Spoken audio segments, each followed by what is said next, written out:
everyone. I am Ashley Bray. I'm here with my colleague, Annie Balot. Hi, everyone. And we are doing our second to last academic success webinar of the semester for the year.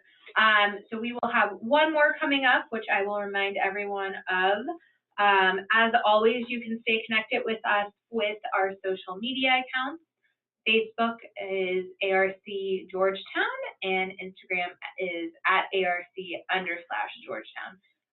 We post all of our webinars, resources, Study Tip Tuesday, Free App Friday, so make sure that you're following us on social media.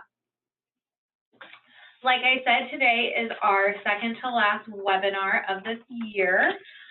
We will have one more on Wednesday, April 25th at noon. Use the same Zoom link that you guys have used for this one, and we will be talking about finals prep. So that's a great one you don't want to miss out on as we're entering into finals season. As a reminder, you can always find all of our archived webinars on our website, academicsupport.georgetown.edu. And I think we have two old finals prep webinars you guys might want to go back and check out. There's some other great things on note-taking, outlines, skimming, and scanning, which might be great as well as everyone heads into finals season.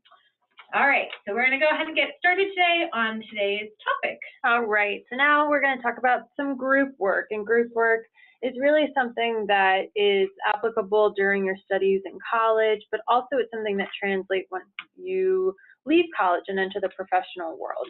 Working with others, collaboration, knowing how to communicate effectively, those are all things that's going to take place in your projects, leading up to finals or, just throughout the semester, but also something to keep in mind and really refine as you enter the workforce. So we're going to give you some tips and tricks for how to really make sure you're navigating group work successfully. We're going to talk about some challenges and some solutions on how to fix those challenges. Awesome. So the benefits of group work, pretty clear cut. They present an opportunity to learn from your peers, to really gain a different perspective from the material that you might not have initially had.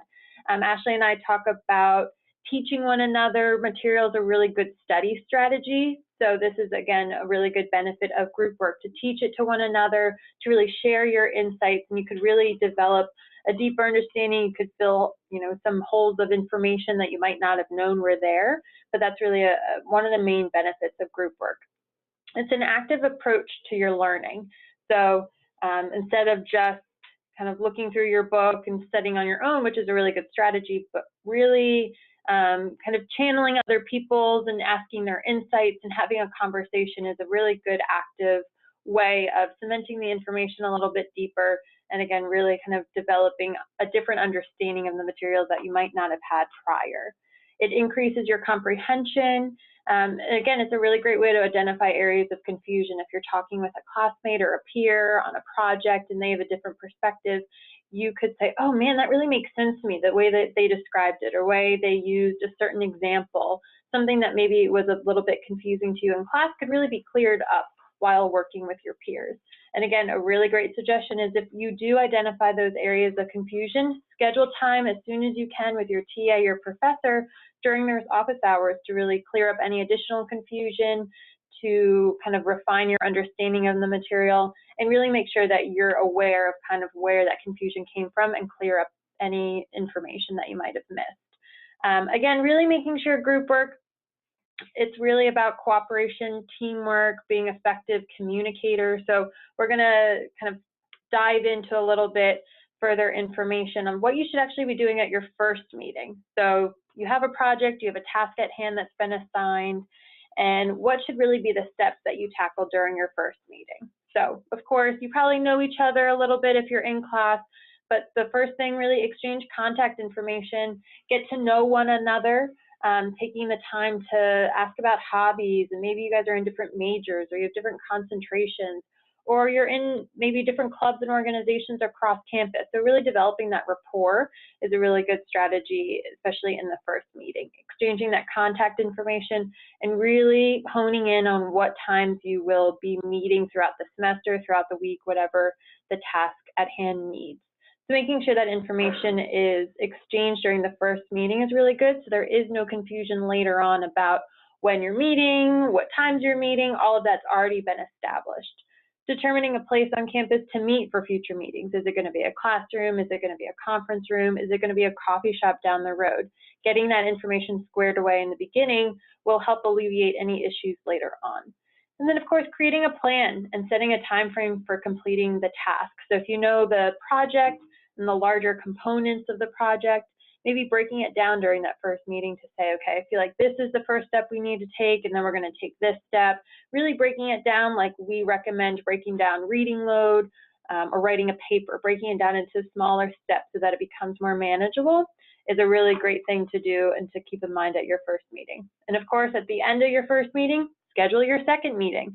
Make sure you have that on the books so then as everybody kind of goes on their own to do their own lives and has their own work schedule and school schedule, that's already been confirmed and you can make sure that that is in the books.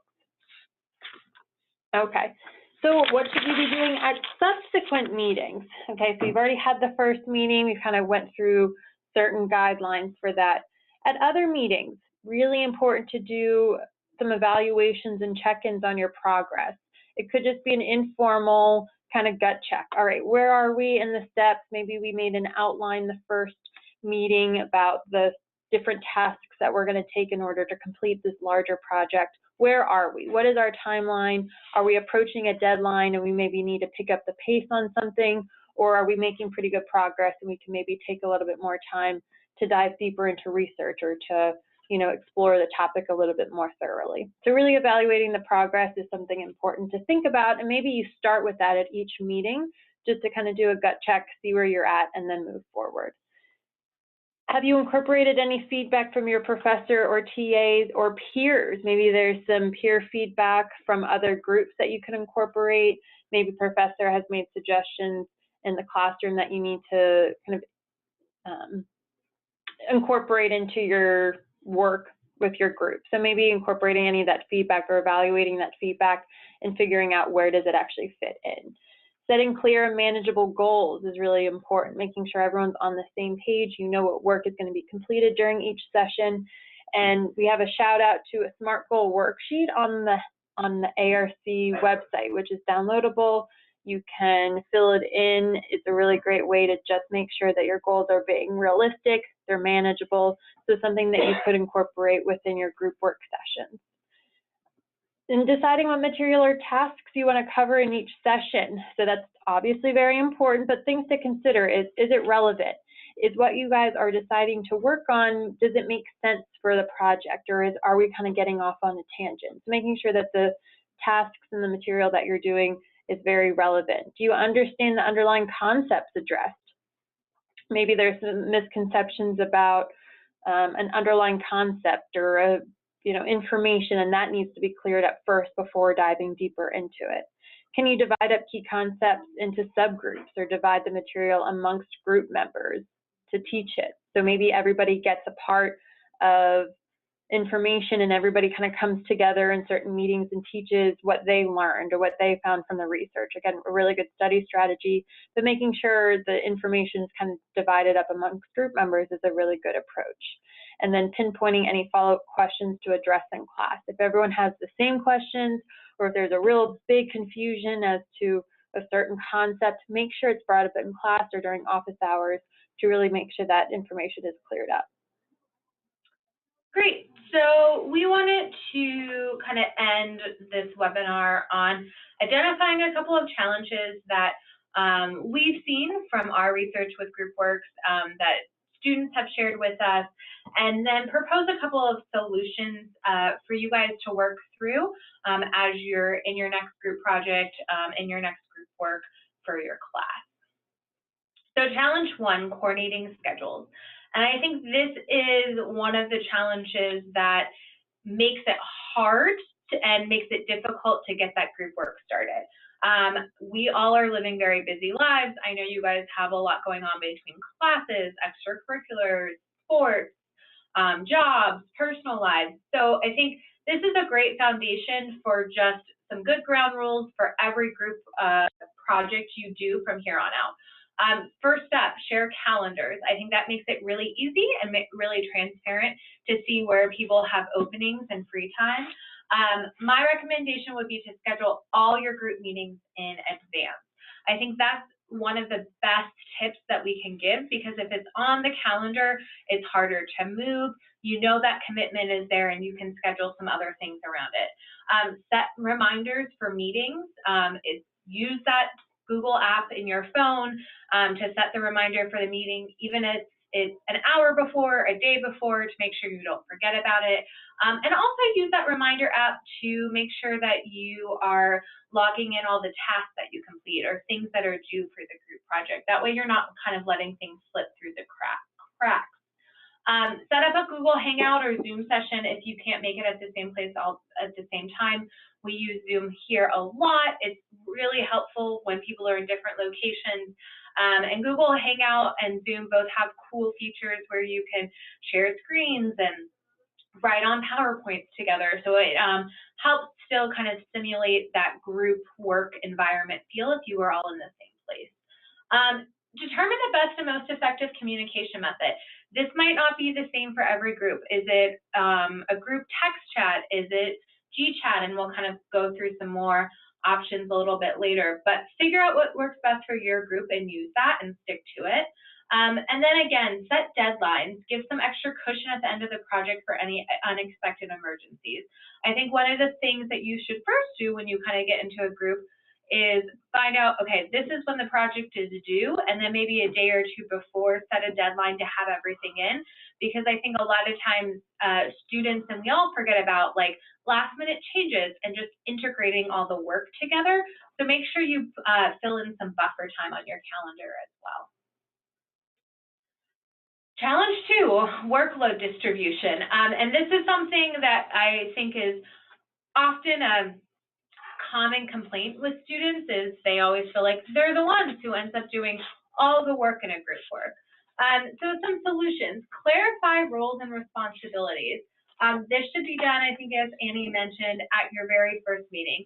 Make sure that you're communicating who is in what role, what their tasks are, what they need to do, and make sure you give some time that everyone can fill those things into their calendar so it's very, very clear. Some general kind of group work roles that you guys could use to help clarify what responsibilities in your group are: facilitator, helps the group stay on track to achieve common goals. The goal setter outlines collective goals for the group and group benchmarks. Again, shout out, use the SMART goal handout we have on our website. That would be a great one to help you guys set collective goals for the group.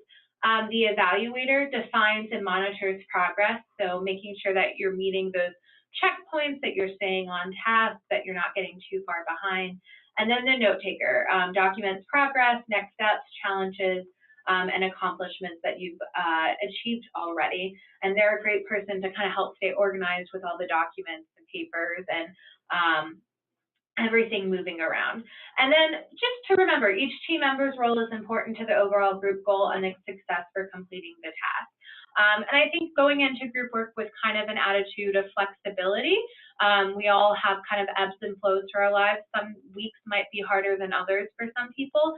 So I think just kind of keeping in mind that frame of flexibility and that you're all working towards that end goal. And do you think, Ashley, that the person that is the note taker always has to be the note taker? Are these roles pretty much set in stone, or is there some flexibility with changing things up? I think there can be definitely some flexibility in changing things up. I think maybe as you start to work together and work on the project, you really start to see what people's strengths are. And so really maybe reassigning roles to people's strengths that are great. Maybe the note taker can't make it for a meeting because they're out sick with the flu, so someone else has to step in and do that. So I think understanding not just your role, but everyone else's role in case something comes up is equally important. Right, definitely. Yeah, if you have a group member that happens to be out sick, how can you step in and maybe cover what their portion was? But again, it really goes back to that teamwork, that being open communicators, but really knowing kind of what the roles and responsibilities is of each person so that you can kind of help your teammate or your group member kind of with the workload if for some reason they may be out. Yeah, and I think sometimes, like, I know I tend to always be the facilitator in group work. And so sometimes I make the conscious choice to maybe not take on that role, to be an evaluator or goal setter. And I think those are important things to keep in mind for your own kind of self-progress and achievement, to be able to be flexible in different roles. Because I think there are some of us who are very natural in group work and say, like, I'm gonna be the goal setter, and that's all you ever do. So also think about what your own goals are, and how you can be a little bit flexible in understanding all those roles. All right, and so the last challenge we have is communication, and I think this is a big one because I think communication is where everything can break down in life. So one of the things that I think is really important just to keep in mind as we talked about flexibility is respect that everyone might have a difference of opinions or perspective on the task. This is a huge thing. You know, as you are working in groups in your collegial career, as you go on to your actual career, everyone's going to come to problems with a different lens of how to handle them. And so I think that's really kind of keeping that in mind. Just some people look at the world differently and look at projects differently and look at problem solving differently. So keep that in mind, be flexible in understanding, listen to each other. I think that's a big thing as well when you're communicating or trying to communicate effectively, is most communication is listening. So listen to those different lenses, those differences of opinions, see if there's something that you guys can agree on, or maybe you are able to see something in a different way that you haven't been able to before. Communicate frequently with your team members and set checkpoints for the group. I know Annie mentioned this early. I think with my most successful group work projects have always been when there's been a lot of communication, where it almost feels like too much communication. And that's just really because we want to make sure that everyone is on the same page and that we're setting very clear checkpoints. So, you know, we're talking about what task is due next. We have a shared calendar where all those tasks are put in and due dates are in there. So everyone knows what the other person is working on. It's helpful if there's questions that come up, or just a general like motivation, like, hey, group work is hard sometimes, but just having that frequent communication for motivation, problem solving, very, very important. And again, we can't stress enough, just like we share about doing with your regular work, set checkpoints, set realistic deadlines, leave yourself a little bit of buffer time. Another huge thing with communication struggles is creating common learning goals and objectives. So what's the learning goal for this group project? What is it that you specifically want to get out of this group work? And so being very clear on what the objectives are, and that's going to be a great way to help set those checkpoints and set those tasks to make sure that everyone's staying on the same page. And then last but not least, figure out the best way to communicate that works for your group. You know, the way that Annie and I communicate in our work is very different than how I communicate with some of my other colleagues. So figuring out what works best for you guys. Some suggestions: Slack is a great app that you can use to communicate. Google Docs is something that we use a lot, just if we both are in different places and know we need to be working on the same document, we both can be in there at the same time. There's even a chat connected to Google Docs, so you can talk about what you're doing. There's editing, there's comments, it's great. Gchat is connected to your Gmail. It's kind of old school, like AIM, but that works well for me sometimes if I just have quick questions. And then GroupMe is another app, and I'm sure there's tons more apps that you guys know about. Feel free to share them with us. But figuring out what works best, and I think those are kind of the keys to solving any communication challenges. And I think keeping an open mind that knowing when you go into group work, there's probably always going to be some kind of communication challenge or hurdle or something that you're going to work through, just by the nature of being human beings and having different perspectives. And so just remembering that, not taking it personally, and really focusing on that collective goal, that collective task that needs to get done. All right, so thank you for joining us today. As always, we have our feedback survey you can find at https:// tinyurl.com/ARC webinar feedback. Go in there, provide us with feedback, give us suggestions for upcoming webinars. Like I mentioned, our very last webinar of the semester will be on Wednesday, April 25th. That's on finals. If you have questions about finals or study skills, as always, you can reach out to us. I am at arc-ses@georgetown.edu. Annie is at arc@georgetown.edu. And after our last webinar on April 25th, we will be picking back up for the fall semester. So make sure you're following us on social media or staying in contact with us to hear about all the exciting stuff we have coming for summer and fall. Thanks, guys.